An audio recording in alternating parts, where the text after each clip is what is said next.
Whenever something good happens, there's a group of people online that try to explain why you are bad and unethical for enjoying it. And Palworld is the most recent of this, with a slew of so-called controversies that really aren't that much more than people trying to farm attention online. And the first and least significant of these controversies is the violence. Now, as for the violence, you know you're basically on the wrong side when you are on the same side as PETA is. PETA released a statement on Palworld. The People for the Ethical Treatment of Animals, PETA, issues a statement about the supposed animal cruelty in Pocket Bear's survival game Palworld, and the specific statement they released was, PETA has already heard from many Palworld fans who have no interest in eating pals and want a vegan guide created for the game. It's Veganuary after all, and gamers want to help animals by eating vegan in their game worlds and outside. Right off the bat, if you're on the same side as PETA over most any issue at all, then probably you're doing something wrong and you should at least reevaluate. But the good news is it seems like the vegans themselves are not really having any of this. There's this post on r/vegan a few days ago, Palworld makes animal abuse fun,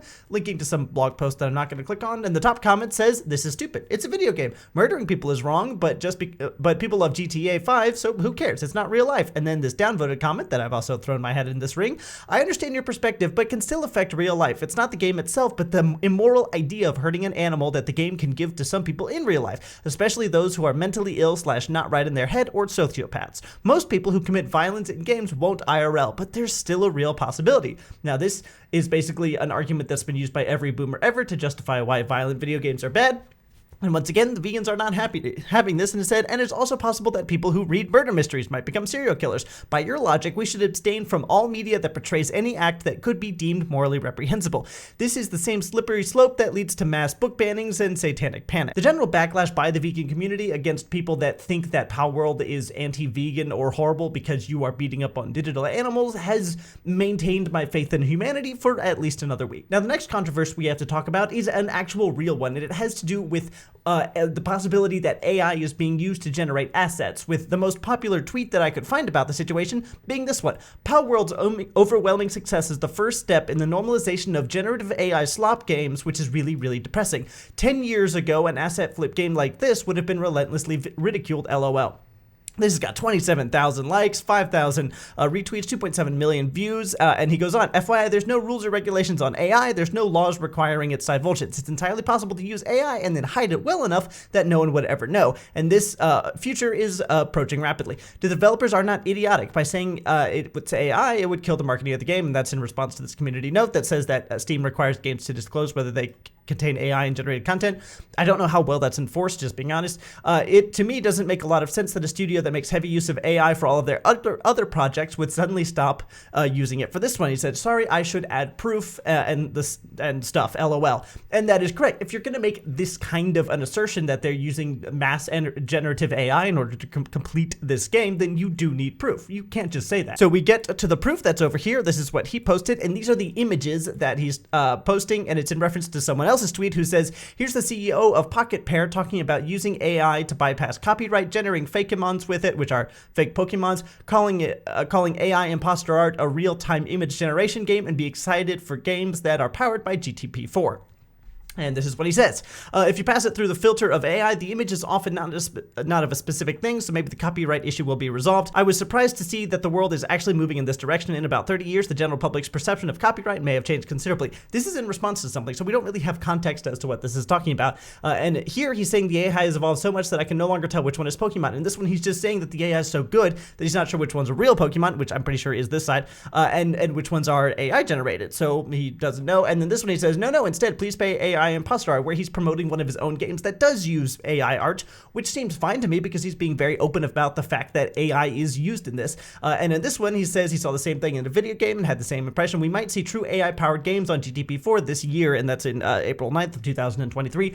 But what we have here is someone talking fondly about AI. It's not someone actually saying that they have used AI in their game Palworld. They've even admitted to using AI in other games, but have specifically denied using AI in Palworld. This isn't proof of anything except the fact that the developer likes AI, which a lot of developers do. Imagine I was on trial for something and the prosecutor says, well, Drew very obviously was the person who committed the crime because he had a tweet a few years ago about liking guns. I mean, everyone would look at the prosecutor like he's crazy because liking something is not the same as using it and then lying about it. Me liking guns is not the same as me killing someone with that gun. That's not proof that I did anything. Neither is this proof that this developer used AI. And interestingly enough, someone in the comments actually asked about that. We scroll down here a little bit till we get to this person, Corey, who says, genuine question since I am working on a long post with all my thoughts on Palworld. Do you know if any of those AI generated designs are in their game? And then Zaytree responds and says, all I know about their monster designer is that they hired a recent graduate to design for them, and that designer was very quickly able to pump out 100 designs they needed and to make alterations as necessary.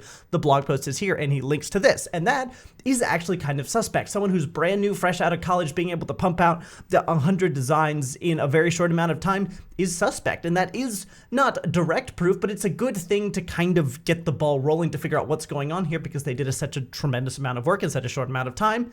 If that's actually what the blog post said, which it is not at all what the blog post said. I looked at the blog post and then used Google Translate, and this is the section they're talking about, Miracle 3, and he's just discussing, says that it's a miracle that Palworld was ever built, and he's listing out every miracle that happened in basically this dev update type situation. He says, created over 100 monsters. There was no one in the company with even motion experience. Now, initially, that sounds kind of suspicious, but once you actually start to read the blog post, it's not. He said, I noticed that after I started making it, meeting the 3D monsters, it took a month just to make one PAL, just the 3D model. Down here, he says that there were going to be over 100 pals, each with different skeletons. They were all going to have to be uniquely shaped, and it was going to be borderline impossibly difficult. And he says that each one of them was going to have animations like walking, running, jumping, taking damage, so on and so forth. 20 different pieces of animation for each individual 3D model. And on average, the industry average was to make one motion in one day, in one workday. In other words, for 100 monsters and 20 motions, it was going to take 2,000 man days. And there was no one on the team at that time who had motion experience. And then this I is referring to the developer himself, saw that about 6 months after starting development that it was too slow. He had planned it out badly and it was going to take way too long to actually develop this game until, and this is the important part, one day I received a call from a human resource company, and they had found a person named Adachi-san. I think I'm pronouncing that correctly. He is a veteran motion designer with lots of experience, and apparently he became interested after seeing how Craftopia was made. Then everything changed when I was hired as a contract worker. I believe that's a mistranslation. I think it's supposed to be everything changed when he was hired as a contract worker. And then Mr. Adachi was taken back at first, and he's talking about the rigs and the different things that they would all need. And he said it was different with Palworld, creating over 100 monsters without rigs, which is some motion graphic thing that I don't think you need to know anything about. It's like building a pyramid without heavy equipment. Not possible in modern times, and we simply did not know. And then he goes on to talk about that they didn't have enough people, and so on and so forth. But by chance, Mr. Adachi was able to be hired by them, which is how they're in the current situation, and able to actually complete the monsters, with the very most significant and important part being that Adachi-san was a veteran motion designer with a lot of experience, not, as the tweet suggests, a recent graduate to design for them and able to pump out 100 designs very quickly, because not only was he definitely not a recent graduate, but I checked and I don't see any mention of these designs being done quickly. The development of the game took about 3 years. I don't know at what point Adachi-san came along. It could have been after that 6-month mark that he had talked about a little earlier up here somewhere, so maybe it took him 2.5 years to build 100 models. And that seems like a very reasonable amount of time to hand make 100 3D models. 2.5 years?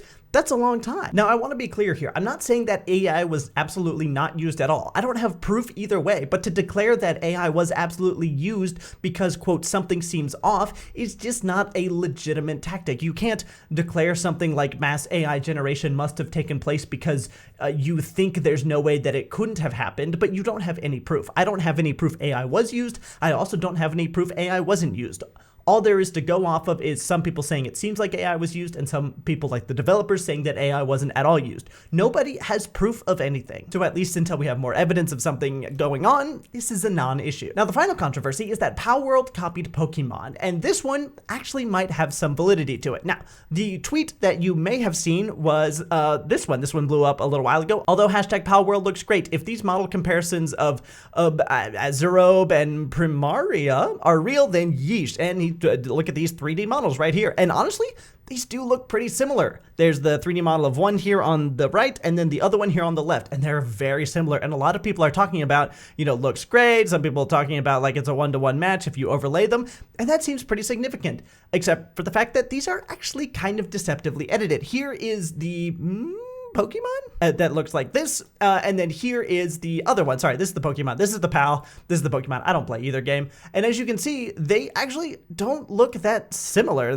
I mean, the basic shape is kind of the same, but as for the details, they do look different, and this is kind of deceptively edited, as this section right here is only this back part right here, and it's not comparing the entire model to the other one's entire model. And in addition to that, this is not even a Pokemon design. This is, if you look right here, it's the STL file for someone who is on Patreon. This is someone's original 3D design of a 2D Pokemon. So this is not even directly from Nintendo. This 3D model that they're comparing and saying, oh, they ripped off Nintendo, they did not. Absolute worst case scenario, they ripped off someone on Patreon who had created a 3D model of this Pokemon. This took me one Google search to find. It is not that difficult to check your sources and see if something like this is just being used in order to get internet updates and a little bit of that juicy clout. Another tweet thread that blew up that you've probably seen is this one, where they say, I went through the entire list of 111 pals in Palworld to see what it seems like Pokemon ripped off compared to not, because I believe a lot of people are talking about, but there's no full comprehensive list, yada yada, so on and so forth.